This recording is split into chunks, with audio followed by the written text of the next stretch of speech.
¡Ahí abajo!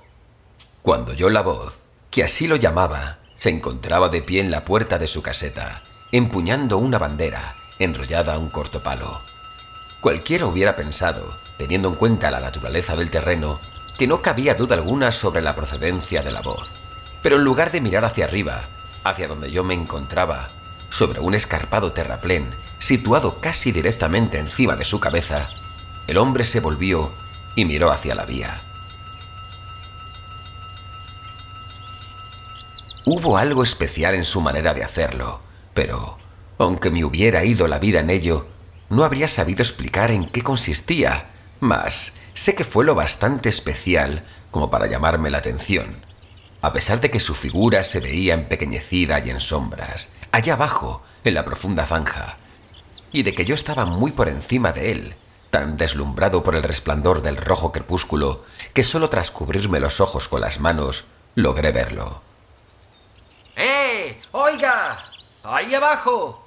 Dejó entonces de mirar a la vía, se volvió nuevamente y alzando los ojos vio mi silueta muy por encima de él.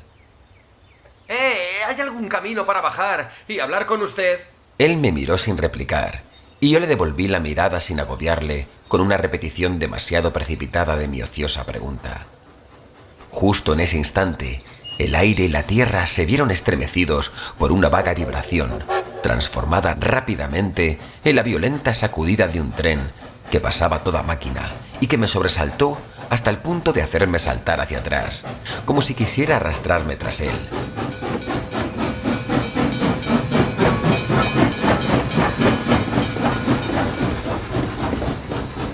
Cuando todo el vapor que consiguió llegar a mi altura hubo pasado y se diluía ya en el paisaje, volví a mirar hacia abajo y lo vi volviendo a enrollar la bandera que había agitado al paso del tren. Repetí la pregunta. Tras una pausa en la que pareció estudiarme con suma atención, señaló con la bandera enrollada hacia un punto situado a mi nivel, a unas 2 o 3 yardas de distancia. ¡Muy bien! Le grité y me dirigí hacia aquel lugar.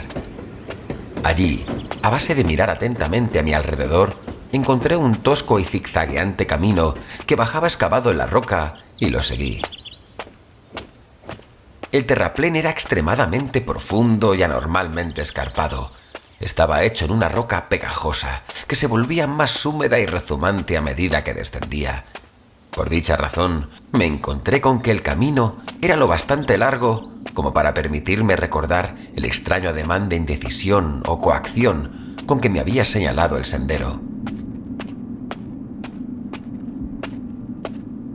Cuando hube descendido lo suficiente para volverlo a ver, observé que estaba de pie entre los raíles por los que acababa de pasar el tren, en actitud de estar esperándome. Tenía la mano izquierda bajo la barbilla y el codo descansando en la derecha, que mantenía cruzada sobre el pecho. Su actitud denotaba tal expectación y ansiedad que por un instante me detuve asombrado. Reanudé el descenso y al llegar a la altura de la vía y acercarme a él, pude ver que era un hombre moreno y cetrino, de barba oscura y cejas bastante anchas. Su caseta estaba en el lugar más sombrío y solitario que yo hubiera visto en mi vida. A ambos lados se elevaba un muro pedregoso y rezumante que bloqueaba cualquier vista, salvo la de una angosta franja de cielo.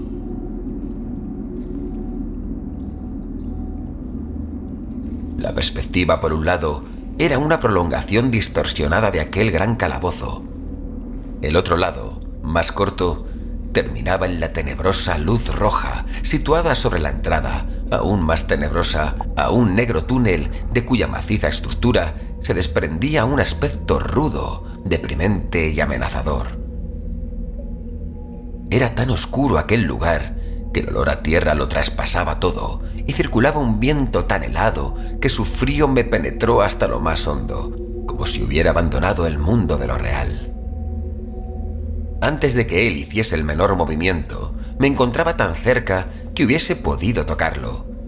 Sin quitarle los ojos de encima, ni aún entonces, dio un paso atrás y levantó la mano.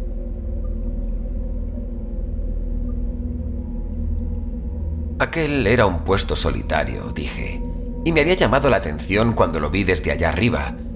Una visita sería una rareza, suponía, pero esperaba que no fuera una rareza mal recibida, y le rogaba que viese en mí simplemente a un hombre que, confinado toda su vida entre estrechos límites y finalmente en libertad, sentía despertar su interés por aquella gran instalación. Más o menos esos fueron los términos que empleé, aunque no estoy nada seguro de las palabras exactas, porque, además de que no me gusta ser yo el que inicie una conversación, había algo en aquel hombre que me cohibía. Dirigió una curiosísima mirada a la luz roja próxima a la boca de aquel túnel y a todo su entorno, como si faltase algo allí, y luego me miró. «Aquella luz está a su cargo, ¿verdad?» ¿Acaso no lo sabe? Me respondió en voz baja. Al contemplar sus ojos fijos y su rostro saturnino, me asaltó la extravagante idea de que era un espíritu, no un hombre. Desde entonces, al recordarlo, he especulado con la posibilidad de que su mente estuviera sufriendo una alucinación. Esta vez fui yo quien dio un paso atrás, pero al hacerlo, noté en sus ojos una especie de temor latente hacia mí. Esto anuló la extravagante idea. Me mira como si me temiera. No estaba seguro de si lo había visto antes. ¿Dónde? Señaló la luz roja que había estado mirando. ¿Allí? Mirándome fijamente, respondió sin palabras. Mi querido amigo, ¿qué podría haber estado haciendo yo allí? De todos modos, sea como fuere, nunca he estado allí. ¿Puede usted jurarlo? Creo que sí. Sí, creo que puedo. Su actitud, lo mismo que la mía, volvió a la normalidad y contestó mis comentarios con celeridad y soltura. ¿Tenía mucho que hacer allí?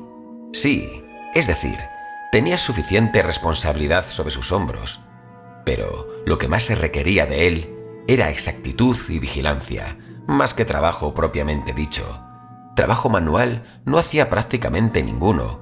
Cambiar alguna señal, vigilar las luces y dar la vuelta a una manivela de hierro de vez en cuando era todo cuanto tenía que hacer en ese sentido. Respecto a todas aquellas largas y solitarias horas que a mí me parecían tan difíciles de soportar, solo podía decir que se había adaptado a aquella rutina y estaba acostumbrado a ella.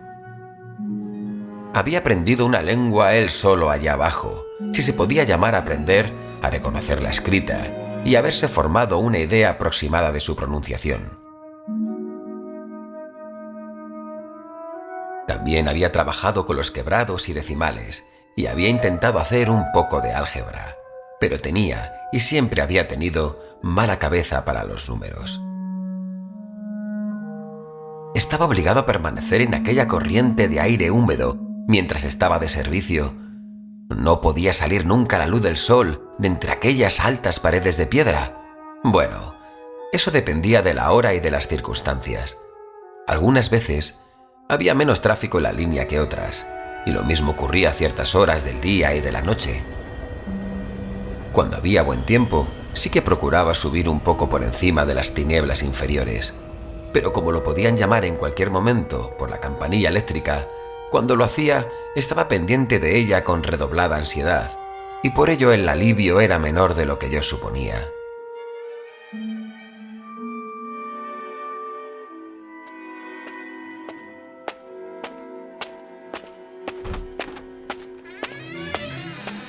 Me llevó a su caseta, donde había una chimenea, un escritorio para un libro oficial en el que tenía que registrar ciertas entradas, un telégrafo con sus indicadores y sus agujas y la campanilla a la que se había referido.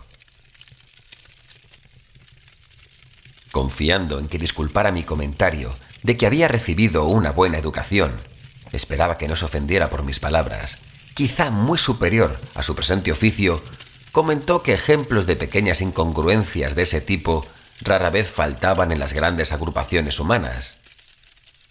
Que había oído que así ocurría en los asilos, en la policía e incluso en el ejército, este último recurso desesperado, y que sabía que pasaba más o menos lo mismo en la plantilla de cualquier gran ferrocarril.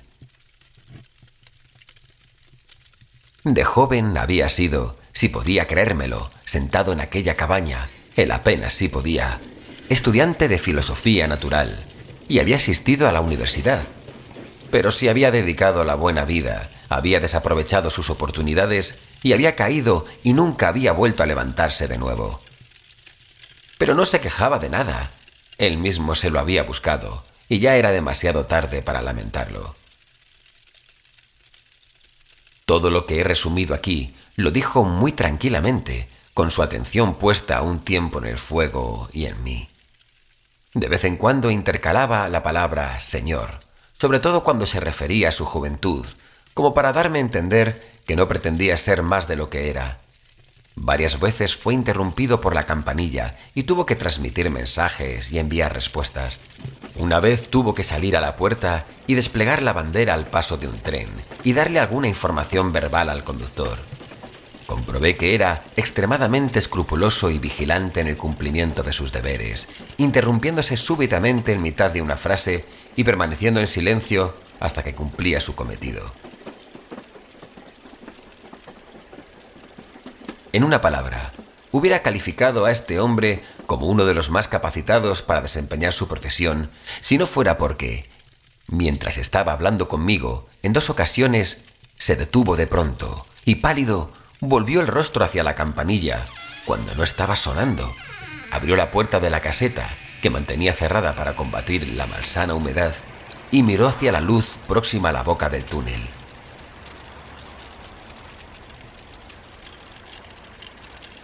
En ambas ocasiones regresó junto al fuego con la inexplicable expresión que yo había notado, sin ser capaz de definirla, cuando los dos nos mirábamos desde tan lejos. Al levantarme para irme dije: «Casi me ha hecho usted pensar que es un hombre satisfecho consigo mismo». Debo confesar que lo hice para tirarle de la lengua. Creo que solía serlo, pero estoy preocupado, señor. Estoy preocupado. Hubiera retirado sus palabras de haber sido posible, pero ya las había pronunciado, y yo me agarré a ellas rápidamente. ¿Por qué? ¿Qué es lo que le preocupa? Es muy difícil de explicar, señor. Es muy difícil hablar de ello. Si me vuelve a visitar en otra ocasión, intentaré hacerlo. Pues deseo visitarle de nuevo. Dígame, ¿cuándo le parece? Mañana salgo temprano y regreso a las 10 de la noche, señor. Vendré a las 11. Me dio las gracias y me acompañó a la puerta. Encenderé la luz blanca hasta que encuentre el camino, señor. Cuando lo encuentre, no me llame. Y cuando llegue arriba, no me llame. Su actitud hizo que el lugar me pareciera aún más gélido, pero solo dije: muy bien. Y cuando baje mañana, no me llame. Permítame hacerle una pregunta para concluir. ¿Qué le hizo gritar, oiga, ahí abajo esta noche? Dios sabe, grité algo parecido. No parecido, señor. Fueron exactamente esas sus palabras. Las conozco bien. Admitamos que lo fueran. Las dije sin duda porque lo vi ahí abajo. ¿Por ninguna otra razón? ¿Qué otra razón podría tener? ¿No tuvo la sensación de que le fueron inspiradas de alguna manera sobrenatural? No. Me dio las buenas noches y sostuvo en alto la luz. Caminé a lo largo de los raíles, con la desagradable impresión de que me seguía un tren, hasta que encontré el sendero. Era más fácil de subir que de bajar, y regresé a mi pensión sin ningún problema.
A la noche siguiente, fiel a mi cita, puse el pie en el primer peldaño del zigzag, justo cuando los lejanos relojes daban las 11.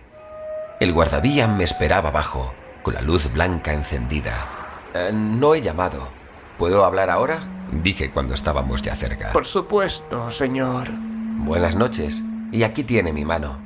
Buenas noches, señor. Y aquí tiene la mía. Tras lo cual anduvimos uno junto al otro hasta llegar a su caseta. Entramos, cerramos la puerta y nos sentamos junto al fuego.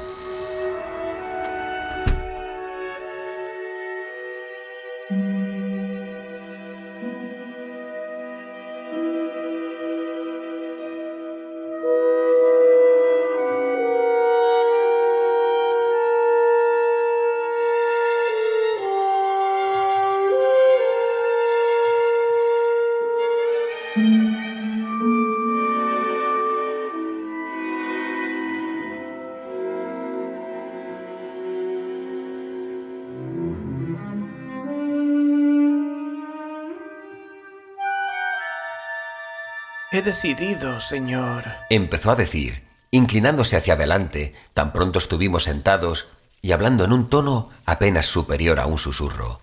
Que no tendrá que preguntarme por segunda vez lo que me preocupa. Ayer tarde le confundí con otra persona.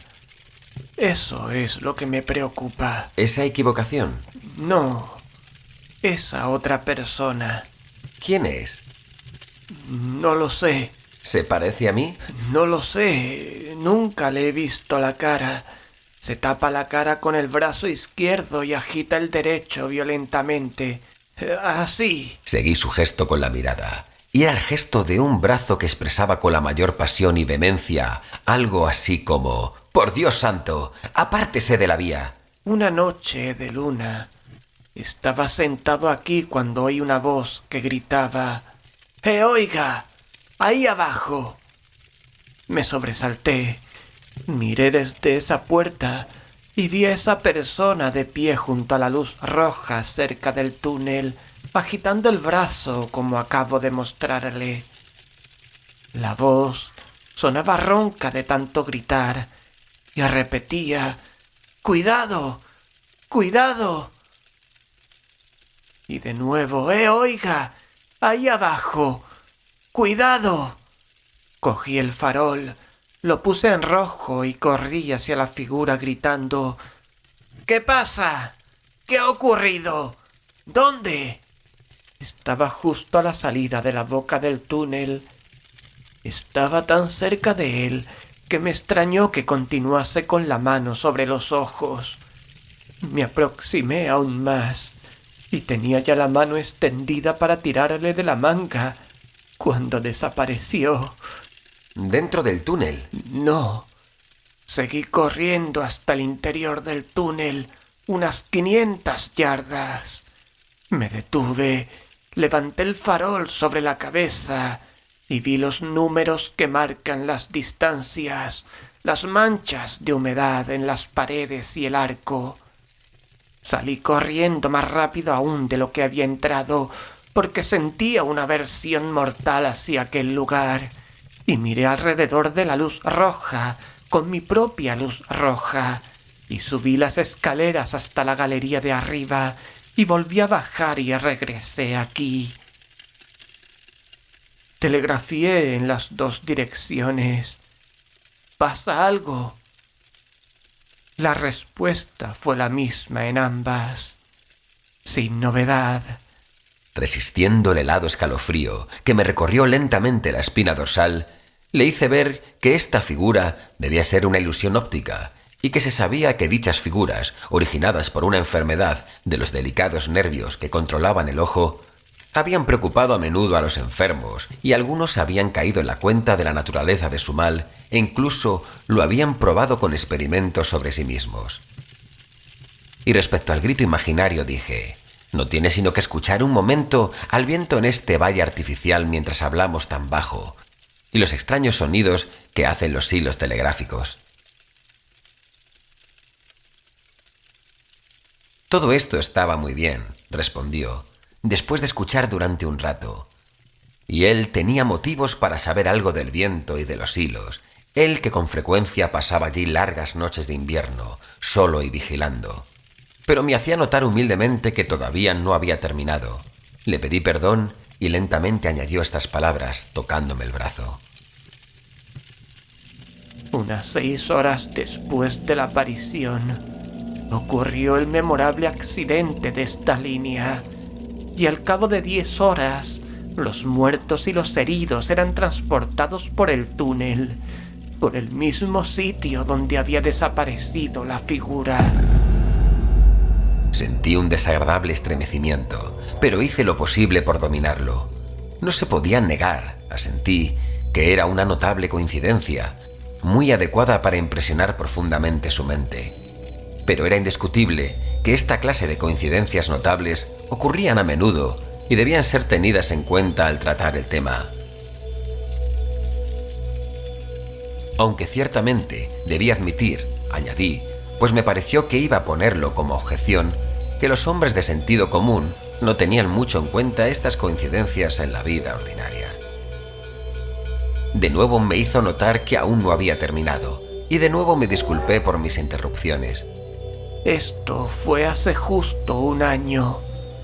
Pasaron 6 o 7 meses y ya me había recuperado de la sorpresa y de la impresión, cuando una mañana, al romper el día, estando de pie en la puerta, miré hacia la luz roja y vi al espectro otra vez. Y allí se detuvo, mirándome fijamente. ¿Lo llamó? No, estaba callado. ¿Agitaba el brazo? No, estaba apoyado contra el poste de la luz, con las manos delante de la cara. Así. Una vez más, seguí su gesto con los ojos. Era una actitud de duelo. He visto tales posturas en las figuras de piedra de los sepulcros. ¿Se acercó usted a él? Entré y me senté, en parte para ordenar mis ideas, en parte porque me sentía al borde del desmayo. Cuando volví a la puerta, la luz del día caía sobre mí y el fantasma se había ido. ¿Pero no ocurrió nada más? ¿No pasó nada después? Me tocó en el brazo con la punta del dedo 2 o 3 veces, asintiendo con la cabeza y dejándome horrorizado a cada una de ellas. Ese mismo día, al salir el tren del túnel, noté en la ventana de uno de los vagones lo que parecía una confusión de manos y de cabezas y algo que se agitaba. Lo vi justo a tiempo de dar la señal de parada al conductor.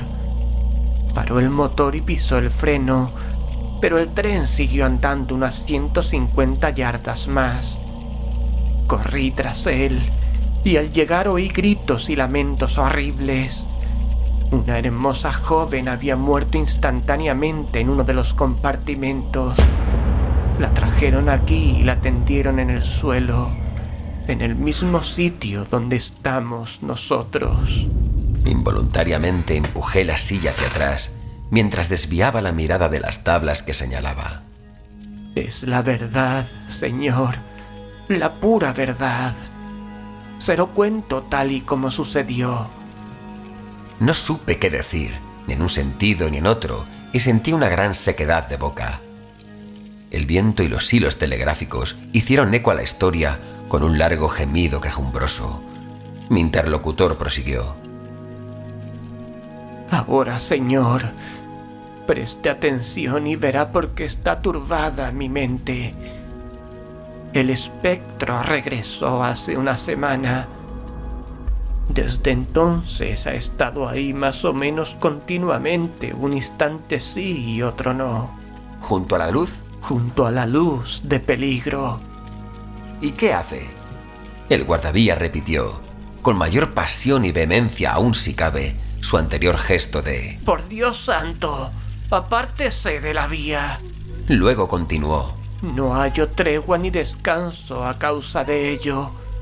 Me llama durante largos minutos con voz agonizante ahí abajo. ¡Cuidado! ¡Cuidado! Me hace señas, hace sonar la campanilla. Me agarré a esto último. ¿Hizo sonar la campanilla ayer tarde cuando yo estaba aquí y se acercó usted a la puerta? En 2 ocasiones. Bueno, vea, ¿cómo le engaña su imaginación? Mis ojos estaban fijos en la campanilla y mis oídos estaban abiertos a su sonido. Y como que estoy vivo, no sonó entonces ni en ningún otro momento, salvo cuando lo hizo al comunicar la estación con usted. Negó con la cabeza. Todavía nunca he cometido una equivocación respecto a eso, señor. Nunca he confundido la llamada del espectro con la de los humanos. La llamada del espectro es una extraña vibración de la campanilla que no procede de parte alguna, y no he dicho que la campanilla hiciese algún movimiento visible. No me extraña que no la oyese, pero yo sí que la oí. ¿Y estaba el espectro allí cuando salió a mirar? Estaba allí. ¿Las 2 veces? Las 2 veces. ¿Quiere venir a la puerta conmigo y buscarlo ahora? Se mordió el labio inferior, como si se sintiera algo reacio, pero se puso en pie. Abrí la puerta y me detuve en el escalón, mientras él lo hacía en el umbral. Allí estaban la luz de peligro, la sombría boca del túnel y las altas y húmedas paredes del terraplén, con las estrellas brillando sobre ellas. ¿Lo ve? Sus ojos se le salían ligeramente de las órbitas por la tensión, pero quizá no mucho más de lo que lo había hecho los míos cuando los había dirigido con ansiedad hacia ese mismo punto un instante antes. No está allí. De acuerdo. Entramos de nuevo, cerramos la puerta y volvimos a nuestros asientos. Estaba pensando en cómo aprovechar mi ventaja, si podía llamarse así, cuando volvió a reanudar la conversación con un aire tan natural, dando por sentado que no podía haber entre nosotros ningún tipo de desacuerdo serio sobre los hechos, que me encontré en la posición más débil. A estas alturas comprenderá usted, señor, que lo que me preocupa tan terriblemente es la pregunta: ¿qué quiere decir el espectro? No estaba seguro, le dije, de que lo entendiese del todo. ¿De qué nos está previniendo?, dijo, meditando con sus ojos fijos en el fuego, volviéndolos hacia mí tan solo de vez en cuando. ¿En qué consiste el peligro? ¿Dónde está? Hay un peligro que se cierne sobre la línea en algún sitio. Va a ocurrir alguna desgracia terrible. Después de todo lo que ha pasado antes, esta tercera vez no cabe duda alguna. Pero es muy cruel el atormentarme a mí. ¿Qué puedo hacer yo? Se sacó el pañuelo del bolsillo y se limpió el sudor de la frente. Si envío la señal de peligro en cualquiera de las 2 direcciones, o en ambas, no puedo dar ninguna explicación. Me metería en un lío y no resolvería nada. Pensarían que estoy loco. Esto es lo que ocurriría. Mensaje. Peligro. Cuidado. Respuesta. ¿Qué peligro? ¿Dónde? Mensaje. No lo sé, pero por Dios santo, tengan cuidado. Me relevarían de mi puesto. ¿Qué otra cosa podrían hacer? El tormento de su mente era penoso de ver. Era una tortura mental de un hombre responsable, atormentado hasta el límite por una responsabilidad incomprensible en la que podrían estar en juego vidas humanas. Cuando apareció por primera vez junto a la luz de peligro, continuó, echándose hacia atrás el oscuro cabello y pasándose una y otra vez las manos por las sienes en un gesto de extremada y enfebrecida desesperación. ¿Por qué no me dijo dónde iba a suceder el accidente si era inevitable que sucediera? ¿Por qué, si hubiera podido evitarse, no me dijo cómo impedirlo?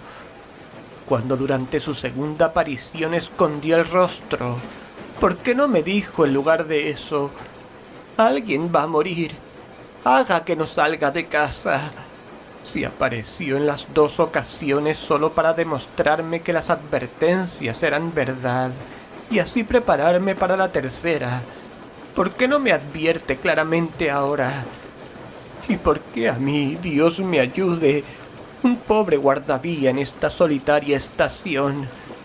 ¿Por qué no se lo advierte a alguien con el prestigio suficiente para ser creído y el poder suficiente para actuar?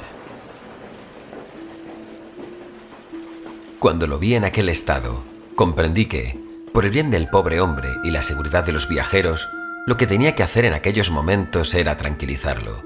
Así que, dejando a un lado cualquier discusión entre ambos sobre la realidad o irrealidad de los hechos, le hice ver que cualquiera que cumpliera con su deber a conciencia actuaba correctamente y que, por lo menos, le quedaba el consuelo de que él comprendía su deber, aunque no entendiese aquellas desconcertantes apariciones.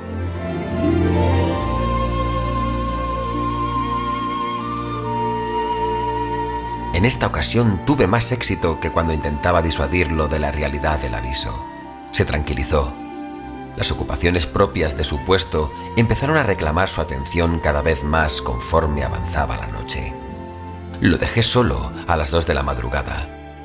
Me había ofrecido a quedarme toda la noche, pero no quiso ni oír hablar de ello.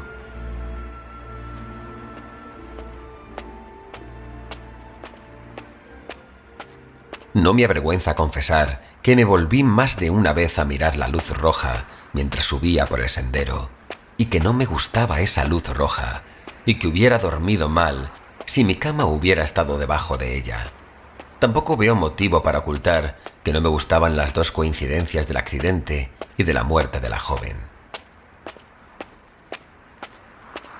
Pero lo que fundamentalmente ocupaba mi mente era el problema de cómo debía yo actuar una vez convertido en confidente de esta revelación. Había comprobado que el hombre era inteligente, vigilante, concienzudo y exacto, pero ¿durante cuánto tiempo podía seguir así en su estado de ánimo? A pesar de lo humilde de su cargo, tenía una importantísima responsabilidad.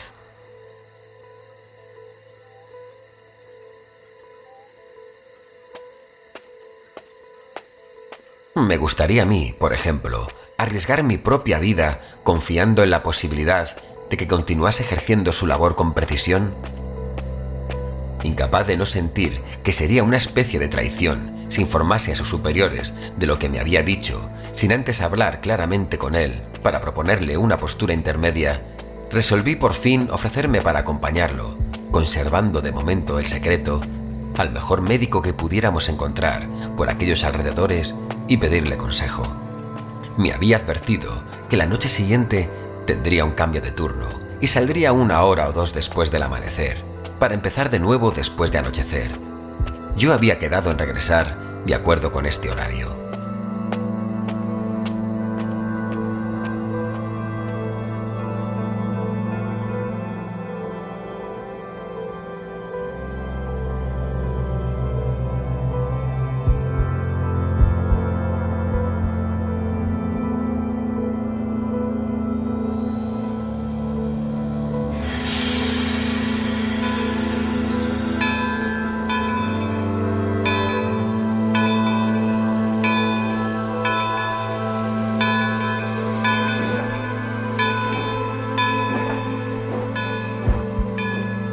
La tarde siguiente fue una tarde maravillosa y salí temprano para disfrutarla. El sol no se había puesto del todo cuando ya caminaba por el sendero cercano a la cima del profundo terraplén. Seguiré paseando durante 1 hora, me dije a mí mismo, media hora hacia un lado y media hora hacia el otro.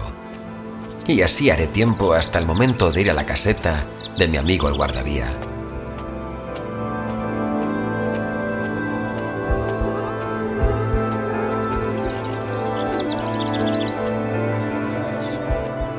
Antes de seguir el paseo, me asomé al borde y miré mecánicamente hacia abajo desde el punto en que lo vi por primera vez.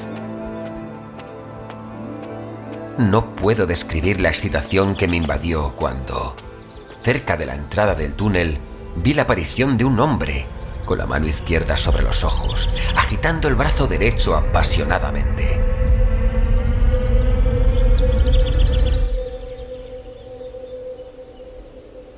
El inconcebible horror que me sobrecogió pasó al punto, porque enseguida vi que esta aparición era en verdad un hombre, y que de pie y a corta distancia había un pequeño grupo de otros hombres para quienes parecía estar destinado el gesto que había hecho. La luz de peligro no estaba encendida aún. Apoyada en su poste y utilizando unos soportes de madera y lona, había una tienda pequeña y baja que me resultaba totalmente nueva. No parecía mayor que una cama.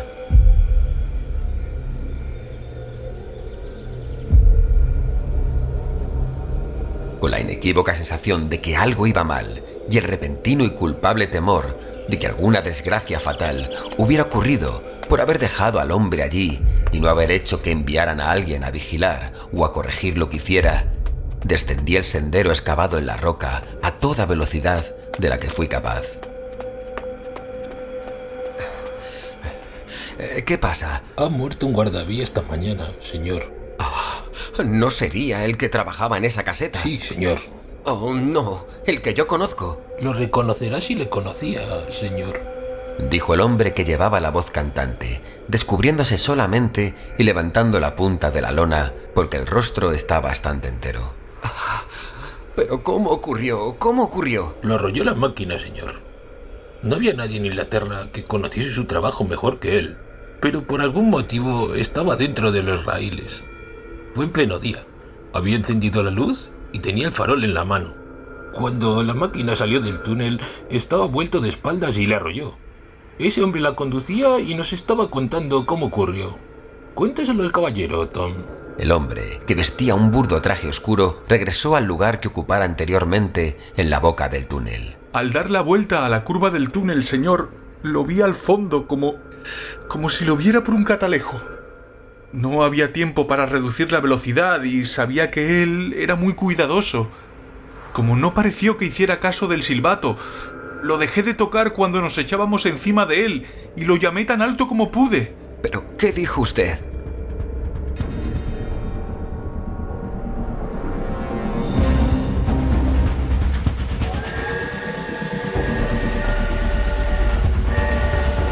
¡Oiga! ¡Ahí abajo! ¡Cuidado, cuidado! ¡Por Dios santo, apártese de la vía! Me sobresalté. Fue horroroso, señor. No dejé de llamarle ni un segundo. Me puse el brazo delante de los ojos para no verlo y le hice señales con el brazo hasta el último momento, pero no sirvió de nada.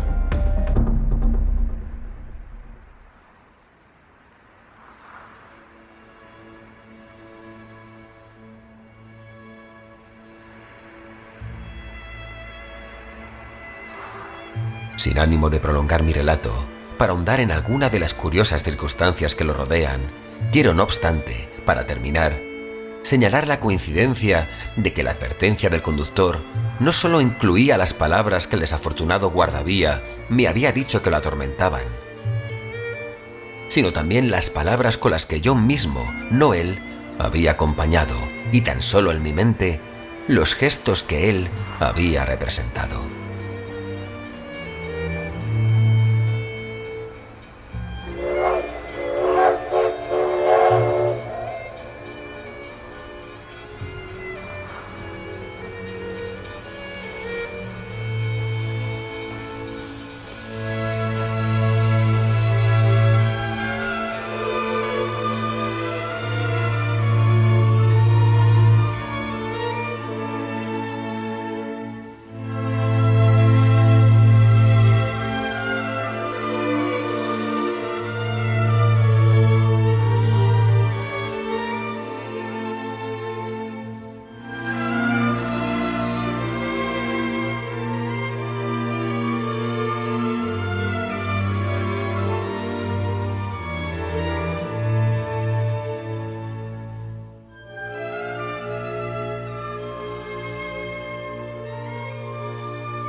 El guardavías de Charles Dickens, con Miguel Ángel Pulido como narrador, Antonio Reverte como guardavías, Mariano Bascón como maquinista y Juan Antonio Sánchez como encargado de estación.